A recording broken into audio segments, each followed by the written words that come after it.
इन ढेर सारी खबरों के बीच जो सबसे अच्छी खबर है आज की वो ये है कि हम अनलॉक फेज 1 की आज से शुरुआत कर चुके हैं। यानी देश अब कोरोना से लड़ाई लड़ते हुए खुद को भी आगे बढ़ा रहा है। खुलकर लड़ाई होगी। देश अब खुलने जा रहा है। लंबे लॉकडाउन के बाद आज से देश में अनलॉक 1 की शुरुआत हो चुकी है। ज्यादातर राज्यों में मॉल, रेस्टोरेंट, धार्मिक स्थल खोल दिए गए हैं। इस बड़ी खबर पर आज हम काफी विस्तार से बातचीत करेंगे। हमारे साथ है हमारे सहयोगी प्रकाश प्रियदर्शी, साथ ही जुड़ेंगे रोहन सिंह और दीपाली नंदा। सबसे पहले हम चलेंगे प्रकाश के पास। तो प्रकाश, अनलॉक 1 आज से शुरुआत हो गई है। हमें थोड़ा बताइए आज से क्या क्या खुला है, क्या खुलना अभी बाकी है, किन चीजों को अभी नहीं खोला गया है और क्या नियम लगाए गए हैं। देखिए, आज से देश भर में अनलॉक 1 की शुरुआत हो गई है और ज़्यादातर राज्यों ने शॉपिंग कॉम्प्लेक्सेस, मॉल, रेस्टोरेंट, जो धार्मिक स्थल है, होटल्स हैं, उन्हें खोलने की इजाज़त जो है वो दे दी है, वो खुल भी गए हैं। लेकिन जिस तरीके से कुछ राज्यों में कोरोना के मामले बढ़ रहे हैं उसको देखते हुए राज्य सरकारों ने कुछ पाबंदियां भी रखी है और अपने हिसाब से गाइडलाइंस तैयार किए हैं। उदाहरण के तौर पर अगर दिल्ली की बात कर लें तो दिल्ली में मॉल्स खुल गए हैं, रेस्टोरेंट, जो शॉपिंग कॉम्प्लेक्सेस, धार्मिक स्थल, उन्हें भी खुलने की इजाज़त मिल गई है। लेकिन जो होटल्स और बैंक्वेट हॉल है उसे बंद रखा गया है, क्योंकि जिस तरीके से कोरोना के मामले बढ़ रहे हैं राज्य सरकार आने वाले दिनों में इसका इस्तेमाल जो है अतिरिक्त बेड तैयार करने के तौर पर कर सकती है। महाराष्ट्र की बात कर लें, सबसे ज़्यादा कोरोना के मरीज वहाँ पर हैं, लिहाजा राज्य सरकार ने फिलहाल धार्मिक स्थल, जो रेस्टोरेंट हैं, मॉल्स हैं, शॉपिंग कॉम्प्लेक्सेस हैं, उसको बंद रखने का फैसला किया है। हालांकि आज से जो गवर्नमेंट ऑफिसेस हैं, प्राइवेट ऑफिसेस हैं, वो लिमिटेड वर्कफोर्स के साथ खुल सकती हैं, वो अपना काम कर सकती हैं। ऑड इवन के आधार पर दुकानों को भी खोलने की इजाज़त जो है वो मिल गई है। हरियाणा और मध्य प्रदेश की बात कर लें, वहाँ भी शॉपिंग कॉम्प्लेक्स, रेस्टोरेंट, मॉल्स, धार्मिक स्थल, उन्हें खोलने की इजाज़त दे दी गई है। उत्तर प्रदेश और बिहार की बात कर लें, शॉपिंग कॉम्प्लेक्स, धार्मिक स्थल, मॉल्स, होटल्स यहाँ भी खुल गए हैं। राज्य के अंदर जो बस सेवाएं हैं उसकी भी शुरुआत कर दी गई है। हालांकि तमाम तरह के एहतियात जो है वो लोगों को बरतना है, उसके निर्देश दिए गए हैं। जहाँ तक राजस्थान का सवाल है, शॉपिंग मॉल जो है वो खोल दिए गए हैं, रेस्टोरेंट खुल गए हैं, जो सेंचुरीज़ हैं 5 उनको भी खोलने की इजाज़त दे दी गई है। लेकिन जो धार्मिक स्थल है उसे फिलहाल 30 जून तक बंद रखने का फैसला किया गया है। जहाँ तक पंजाब का सवाल है, मॉल्स खुलने की इजाज़त दे दी गई है, धार्मिक स्थल भी खुल गए हैं। लेकिन जहाँ तक रेस्टोरेंट का सवाल है उसमें ये पाबंदी लगाई गई है कि सिर्फ डाइनिंग की इजाज़त नहीं होगी। मॉल के अंदर भी जो रेस्टोरेंट हैं, लोग सिर्फ खाना पैक करा सकते हैं, वहाँ बैठ कर खा नहीं सकते हैं। तमिलनाडु में भी रेस्टोरेंट तो खुले हैं, लेकिन धार्मिक स्थल पर फिलहाल पाबंदी लगाई गई है खुलने को लेकर। इसके अलावा जो कंटेनमेंट जोन्स हैं वहाँ पर ये पाबंदियाँ लगी रहेंगी, किसी तरह की ढील नहीं दी गई है। जिस तरह की पाबंदी पहले थी वो बनी रहेगी। और साथ ही साथ रात 9 बजे से सुबह 5 बजे तक का जो कर्फ्यू है वो भी बना कर रखा गया है। जी, तो ये विस्तार से प्रकाश ने हमें बताया कि क्या कुछ खुला है, किन राज्यों ने किस तरीके से, और खासतौर पे बाकी राज्यों ने तो इजाजत दी, लेकिन महाराष्ट्र की बात उन्होंने खासतौर पे करी कि यहाँ ना मॉल्स खुले हैं, ना या मंदिरों को या धार्मिक स्थलों को इजाजत दी गई है। मस्जिद, मंदिर, किसी भी प्रकार का धार्मिक स्थल यहाँ नहीं खोला गया है, गिरजे भी उसमें शामिल है। और साथ ही सिर्फ दुकानों को खोलने की इजाजत दी गई है, वो भी ऑड इवन में। बाकी सारी चीजें वहां पर बंद रखी गई हैं। लेकिन बाकी राज्यों ने शुरुआत कर दी है कुछ कुछ चीजें खोलकर, दिल्ली भी उसमें शामिल है। तो महीनों तक बंद रहने के बाद अब देश भर में रेस्टोरेंट की जो बात कर रहे थे दोबारा खुलने लगे। हालांकि क्लब, बार और होटल्स अभी बंद है। ध्यान दीजिए, क्लब को अलाउ नहीं किया गया है, बार्स को अलाउ नहीं किया गया है, और टिपिकली जो होटल्स होते हैं उन्हें बंद रखा गया है। दिल्ली की बात करें तो वहां जनपद में सरवना भवन का जायजा लेने अब हमारे संवाददाता रोहन सिंह पहुंचे हैं। देखें कि आज वहां किस तरह का माहौल है। रेस्टोरेंट्स के खुलने पर लगी रोक आज से खत्म हो गई और धीरे धीरे रेस्टोरेंट्स खुल रहे हैं। हालांकि आज पहला दिन है और काफ़ी कम रेस्टोरेंट्स ही खुले हैं। बहुत ज़्यादा जो सीपी की अगर एरिया की बात करें तो सिर्फ 10-20% रेस्टोरेंट्स ही खुले हैं, क्योंकि कई सारे जो रेस्टोरेंट ओनर्स हैं उनके सामने कई तरह की कन्फ्यूजन्स हैं, नियमों को लेकर क्लैरिटी का इंतजार कर रहे हैं। कई जगह जो स्टाफ है वो वापस नहीं आया है, जिसकी वजह से रेस्टोरेंट नहीं खुल पाए हैं। लेकिन फिर भी कुछ ऐसे रेस्टोरेंट हैं जो कि खुलना शुरू हो चुके हैं और हम इसी तरह के एक रेस्टोरेंट पर यहाँ पे आए हैं। ये है दिल्ली का फेमस जनपद का सरवना भवन, जो कि साउथ इंडियन खाने के लिए बहुत ज़्यादा फेमस है। यहाँ पे आम दिनों की अगर हम बात करें तो लंबी लंबी लाइनें लगती हैं, लेकिन आज आपको उस तरह की लाइनें तो नहीं दिखेंगी, लेकिन कम से कम धीरे धीरे से ही लोगों का आना शुरू हो चुका है। और जो चीज़ आपको सबसे पहले यहाँ पे दिखेगी, आते बिल्कुल गेट के सामने आपको यहाँ पे एक सोशल डिस्टेंसिंग के गाइडलाइंस दिखेंगे और हर कदम पर आपको जो सेफ्टी मेजर्स हैं उनको फॉलो करने के लिए कहा जाएगा। ये तो बिल्कुल बिगिनिंग की बात है, लेकिन अंदर क्या है ये भी देखते हैं। जैसे ही आप एंटर करते हैं यहाँ पर आपको यहाँ पर आप देख सकते हैं कि ये जो स्टाफ है यहाँ पे, ये पहले आपका जो है टेम्परेचर चेक करते हैं। जैसे इस वक्त ये मेरा टेम्परेचर चेक कर रहे हैं, और उसके तुरंत बाद आपका जो है सैनिटाइज़र से इसे आपका हाथ सैनिटाइज़ करवाया जाता है, और उसके बाद आपकी जो डिटेल्स है वो यहाँ पे एंटर की जाती है। मैंने अपनी डिटेल्स पहले ही यहाँ पे एंटर कर दी है। तो आज तो पहला दिन है और लोग धीरे धीरे ही आ रहे हैं, लेकिन किस तरह का आपको उम्मीद है, क्या लोगों की संख्या बढ़ेगी धीरे धीरे? सर अब देखिए पहले दिन है, धीरे धीरे बढ़ेगा। तो सबके अंदर डर भी है एक तरह की, है ना, कोरोना की वजह से सबके अंदर डर भी है, तो धीरे धीरे आएंगे लोग। अब सबको पता चला कि अब खुल रहा है धीरे धीरे, तो आज आए ऐसे 20-25 कस्टमर आए हैं, कल और थोड़ा 30-35 हो जाएंगे, धीरे धीरे करके आएंगे सर। तो पूरी उम्मीद है कि धीरे धीरे कस्टमर आएंगे। आइए अंदर चलते हैं और देखते हैं कि अंदर किस तरह की चीज़ों का पालन किया जा रहा है, कौन कौन से नियमों का, सोशल डिस्टेंसिंग के नियमों का पालन किया जा रहा है।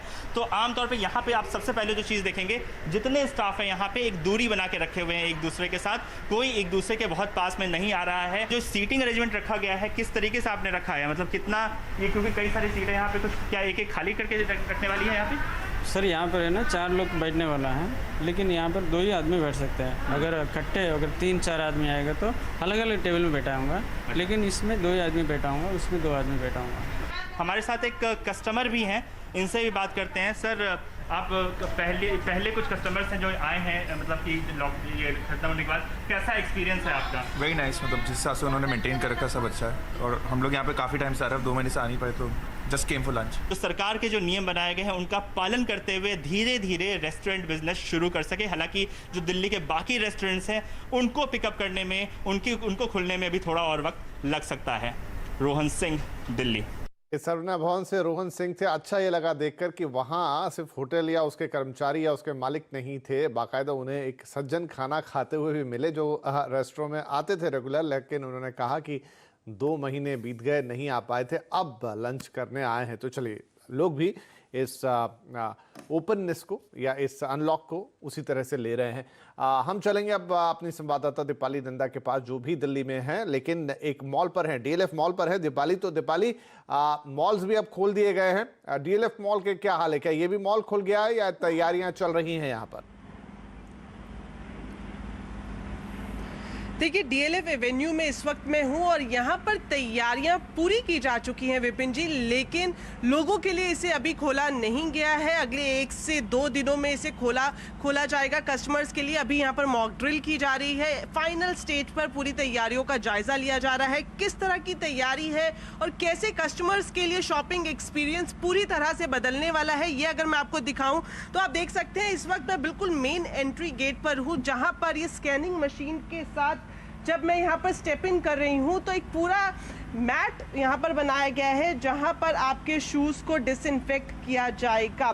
इसके बाद जब मैं अंदर जाऊँगी तो यहाँ पर कॉन्टैक्टलेस हैंड सैनिटाइज़र की मशीन रखी गई है, किसी भी तरह से ह्यूमन टच यहाँ पर नहीं है। एक खास बात मैं आपको बताना चाहूँ कि अगर आप मॉल के अंदर आ रहे हैं तो मास्क पहनकर आना मैंडेटरी किया गया है।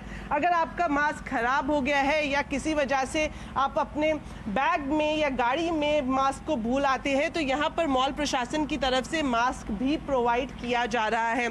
और जब नेक्स्ट स्टेप मैं आगे जाऊँगी तो यहाँ पर जो गार्ड साहब हैं वो थर्मल स्क्रीनिंग करेंगे मेरी, यानी कि चेक किया जाएगा कि मुझे कोई फीवर तो नहीं है। सिर्फ एसिम्प्टोमेटिक पेशेंट ही मॉल के अंदर जा पाएंगे।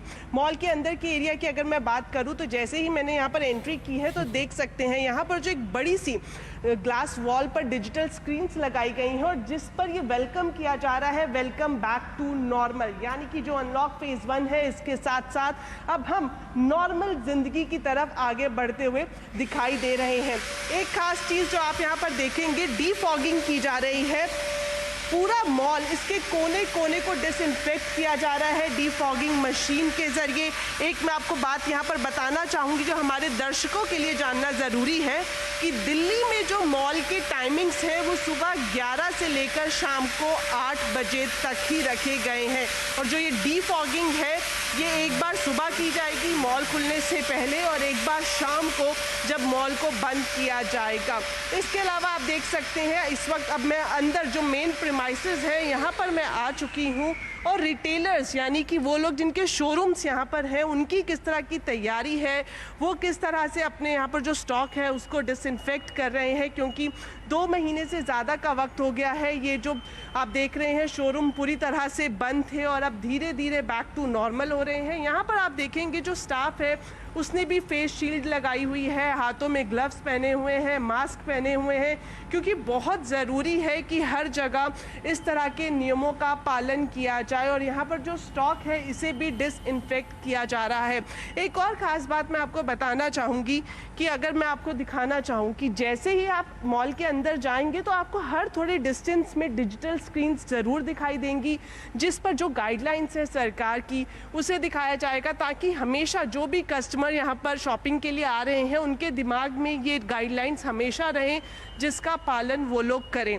तो मॉल प्रशासन की तरफ से पूरी तरह से तैयारी की जा चुकी है। हालांकि दिल्ली में कई मॉल्स हैं जिन्हें खोला जा चुका है, लेकिन अगर मैं डीएलएफ की बात करूं तो हमें बताया जा रहा है कि अगले 2 से 3 दिनों में डीएलएफ को भी कस्टमर्स के लिए खोला जाएगा। ये देख सकते हैं कोस्टा कॉफ़ी का ये आउटलेट है और यहाँ पर भी सोशल डिस्टेंसिंग मेंटेन की गई है। इनका जो सिटिंग अरेंजमेंट है वो इस तरह से रखा गया है कि हर एक कस्टमर के बीच में 3 से 4 फीट की ज़रूरी मैंडेटरी की गई है। तो ये तमाम तैयारी डीएलएफ की तरफ से फिलहाल की जा रही है। जी, तो ये डीएलएफ मॉल है जहां पर हमारी संवाददाता दीपाली नंदा और ये लाइव हैं इस समय वहां से, जिन्होंने हमें पूरी तस्वीर दिखाई कि डीएलएफ में किस तरीके से तैयारियां हैं। 1-2 दिन में अभी जो आप देख रहे हैं खुद वहां पर जाकर मॉल का आनंद ले पाएंगे, शॉपिंग कर पाएंगे और क्या क्या एहतियात बरते जा रहे हैं वो दीपाली ने आपको सब दिखाया। तो बढ़िया है दीपाली, अच्छी तैयारियां हैं, लेकिन इन सब के बीच जो हमारी सबसे बड़ी चिंता है वो अभी भी कोरोना है और उससे निपटने के लिए हमारी तैयारियां ज़रूर अच्छी हैं। लेकिन हम आपसे अब ये जानना चाहेंगे कि हमने सब कुछ खोल तो दिया है, लेकिन इस वक्त कोरोना की स्थिति देश में कैसी है, नंबर्स फिलहाल कैसे, क्या इंडिकेशन दे रहे हैं और पिछले 24 घंटे में क्या कुछ बदला है यहाँ? बिल्कुल, हम धीरे धीरे सामान्य हालातों की तरफ जा रहे हैं विपिन जी, लेकिन कोरोना का खतरा देश से टला नहीं है। लगातार हम देख रहे हैं 24 घंटे बीतने के साथ साथ नए मामले सामने आ रहे हैं। पिछले 24 घंटे की अगर मैं आपको बताऊं तो 10,000 के करीब नए पॉजिटिव मरीज देश भर में मिले हैं। कुल पॉजिटिव मरीजों की संख्या की बात की जाए तो 2,56,000 के पार ये संख्या जा चुकी है। 7100 से ज़्यादा मरीज हैं जिनकी मौत कोरोना की वजह से हुई है। महाराष्ट्र, जहाँ पर अभी अनलॉक फेज 1 के तहत किसी भी तरह की रियायत नहीं दी गई है, वहां की स्थिति बेहद चिंताजनक है। दूसरे नंबर पर है राजधानी दिल्ली, जहां पर इस वक्त मैं मौजूद हूं। अनलॉक फेज 1 के तहत कुछ रियायतें दी जा रही हैं, धार्मिक स्थलों को खोला जा रहा है, लोगों के एंटरटेनमेंट के सोर्सेज को खोला जा रहा है, लेकिन वहीं जो कोरोना की स्थिति है यहां पर बेहद खराब है। यहां की बात की जाए तो 28,000 के पार ये संख्या जा चुकी है और खुद दिल्ली के मुख्यमंत्री अरविंद केजरीवाल में भी इस तरह के लक्षण दिखाई दिए गए हैं।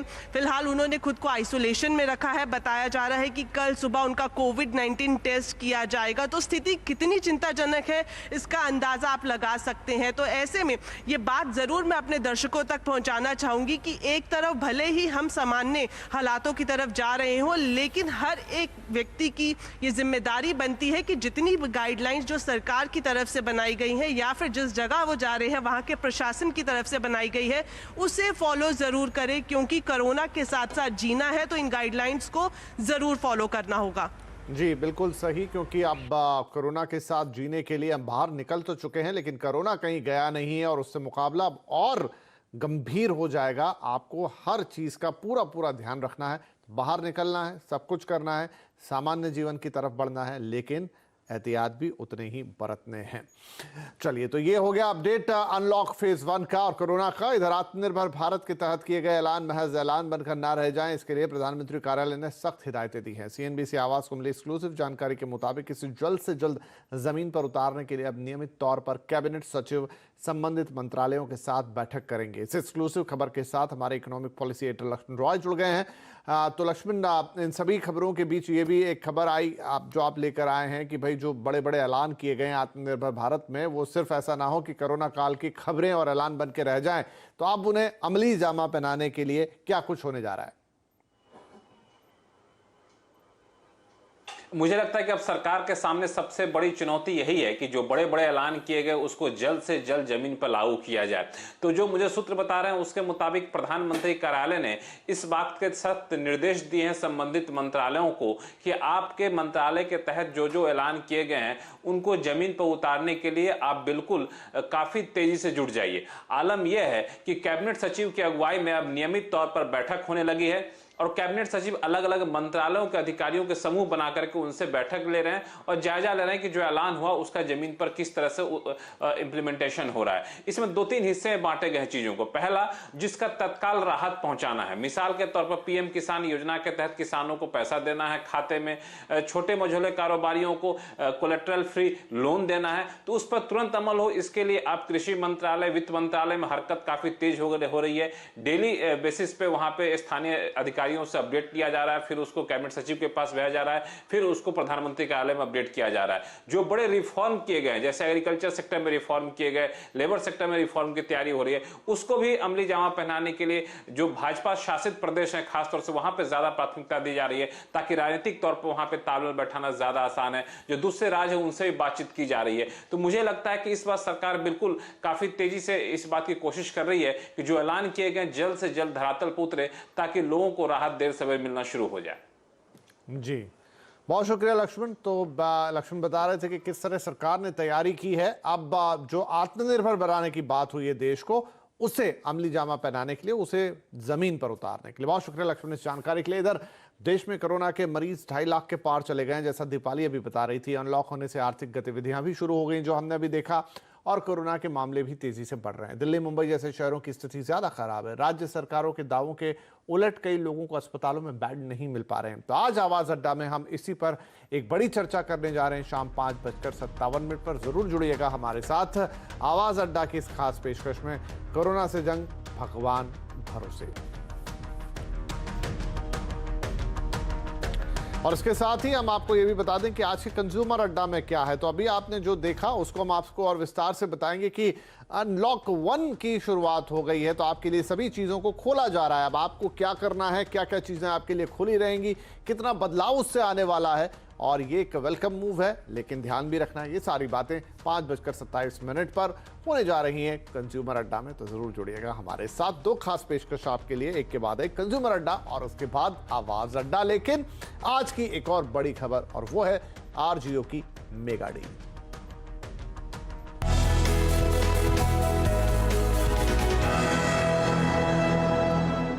तो रिलायंस जियो में 2 और बड़े निवेश हुए हैं। आबू धाबी इन्वेस्टमेंट अथॉरिटी 1.16% हिस्से के लिए 5,683 करोड़ रुपए का निवेश करेगी, और इधर सिल्वर लेक पार्टनर्स ने 4,546 करोड़ रुपए में अतिरिक्त 0.93% हिस्सेदारी ले ली है। 7 हफ्ते में से भी कम समय में जियो में 8 बड़े निवेश आ चुके हैं।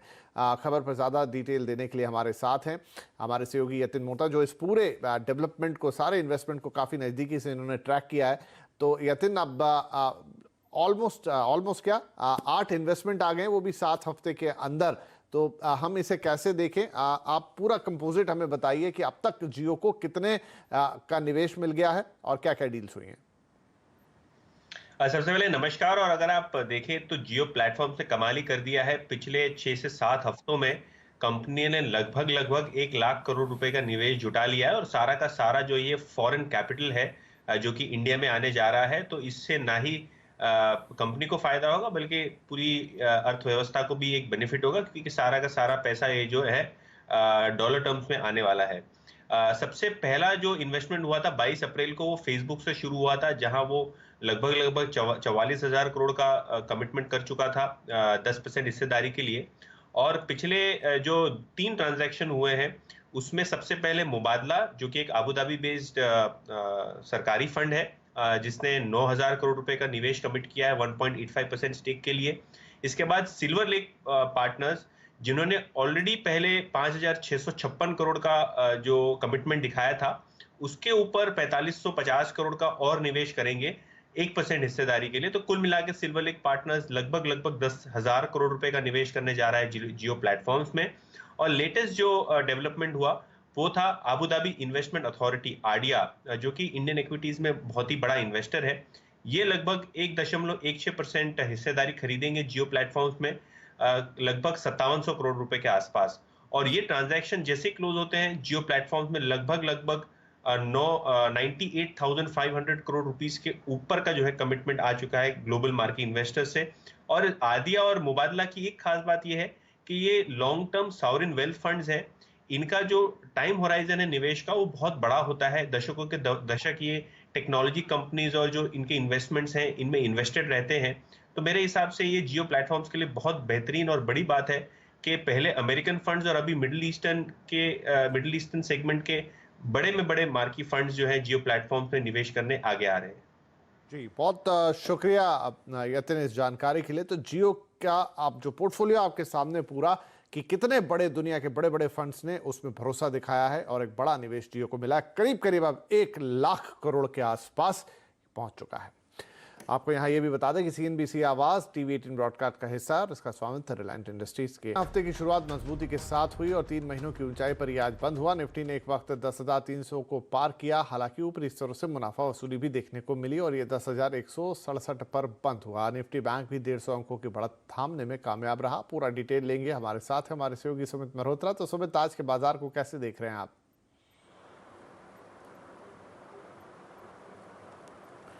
देखिए, आज सबसे पहले तो हफ्ते का पहला कारोबारी सत्र और लगातार जो मार्केट का मोमेंटम है वो कंटिन्यू रहा आज के सत्र में भी। तो शुरुआत तो गैप अप हुई, लेकिन उसके बाद ऊपरी स्तर से थोड़ी सी प्रॉफिट टेकिंग रही। अच्छी चीज़ें, पहले तो मिड कैप स्मॉल कैप में बाइंग रही, बैंकिंग NBFC यहाँ पे खरीदारी रही, मेटल आज भी तेज़ रहा। इसके अलावा कैपिटल गुड स्पेस के अंदर एक अच्छी खासी खरीदारी रही। थोड़ी सी प्रॉफिट टेकिंग जो है वो फार्मास्यूटिकल स्पेस के अंदर आते हुए दिखाई पड़ी। एक एक करके सभी आंकड़े देख लेते हैं। पहले निफ्टी गेनर्स देखिए तो 2 सरकारी कंपनियां गेल और BPCL दोनों में एक अच्छी खासी खरीदारी, और प्राइवेट बैंक जिसमें इंडसइंड बैंक और एक्सिस बैंक दोनों में एक अच्छी खासी तेजी बनते हुए दिखाई पड़ी। निफ्टी लूजर्स में आज श्री सीमेंट में बिकवाली रही, जी एंटरटेनमेंट में बिकवाली रही, आयशर और M&M यहाँ पर भी कुछ प्रॉफिट टेकिंग आते हुए दिखाई पड़ी। मिड कैप गेनर्स में इन्फो एज सेकंड हाफ में और चला, भारत फोर्ज, IDFC फर्स्ट और हेक्सावेयर लगातार दूसरा दिन, जबकि हेक्सावेयर में एक अच्छा मूव आता हुआ दिखाई पड़ा। मिड कैप लूजर्स में एक्साइड नंबर्स के बाद टूटा, टोरेंट पावर नया हाई बनाने के बाद टूटा, केनरा बैंक और वोल्टास में भी कुछ हद तक प्रॉफिट टेकिंग आज के सत्र में आते हुए दिखाई पड़ी। F&O गेनर्स में India bulls housing, rather housing finance space में बाइंग थी और इंडिया बुल्स हाउसिंग उसे लीड कर रहा था। इसके अलावा आइडिया, अशोक लेलैंड और गेल यहाँ पर भी खरीदारी आते हुए दिखाई पड़ी। F&O लूजर्स में एक्साइड नंबर्स के बाद टूटा, PVR प्रॉफिट टेकिंग, इंडिगो में भी प्रॉफिट टेकिंग और मदरसन भी प्रॉफिट टेकिंग की चपेट में आता हुआ दिखाई पड़ा। मेटल गेनर में रत्नामणि, मैग्नीज और NMDC और कोल इंडिया कुछ ऐसे नाम जो कि लीड कर रहे थे। साथ ही साथ IT स्पेस के लिए आज दिन ठीक ठाक था, इसको इन्फोसिस लीड कर रहा था। ओरेकल, हेक्सावेयर, जस्ट डायल कुछ और ऐसे नाम जहां पर आज के सत्र के अंदर खरीदारी आते हुए दिखाई पड़ी। 2 और सब सेगमेंट जिसमें फार्मास्यूटिकल जहां प्रॉफिट टेकिंग थी, जिसको पिरामल लीड कर रहा था, सिप्ला, डिविस, बायोकॉन जहां पर शुरुआती फ्लैटिश रुझान और फिर बाद में प्रॉफिट टेकिंग, और आखिरी में नंबर्स का इंपैक्ट रहा ज्योति लैब के अंदर, रिलैक्सो के अंदर, LNT के अंदर और साथ साथ वेदांता भी जो कि नंबर्स के बाद मूव करता हुआ दिखाई पड़ा। बहुत शुक्रिया इस मार्केट अपडेट के लिए। तो चलिए, इसी के साथ अब वक्त हो गया आपसे इजाजत लेने का। इस बुलेटिन में फिलहाल इतना ही, लेकिन खबरें लगातार जारी हैं CNBC आवाज पर। आगे आपके लिए है कमोडिटी कॉल। नमस्कार।